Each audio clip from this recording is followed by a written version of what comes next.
Põrsas Martinile meeldis oma valijatest ullikesi peast lolliks ajada. Küll ütles ta, et koroonat pole olemas ja jäi siis ise koroonasse.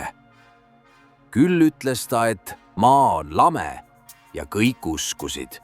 Siis sokkis, et maa ääre peal on valvurid Antarktikas, et inimesed üle ääre alla ei jookseks. Jälle lambakari uskus. Küll ütles ta, et oravad ajasid Ebola Aafrikas lahti ja kõik jälle uskusid.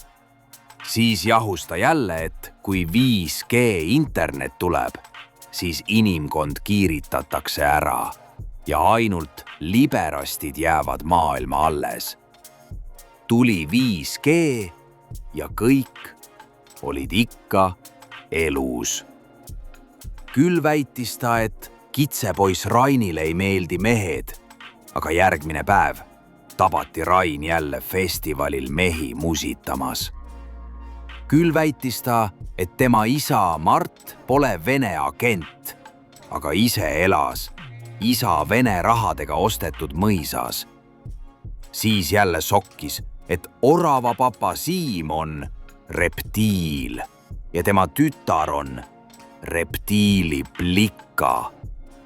Siis aga lõpuks tuli suur muutus ja inimesed hakkasid faktikontrolli tegema ning Martin jäi oma valedega vahele. Ta võttis oma seapere ja jooksis üle piiri Venemaale. Tema isa tööandja võttis seapere vastu ja andis korteri Moskvas, et nad saaksid Kremli vaadet igapäevaselt nautida koos Bassari ja Viktoriga.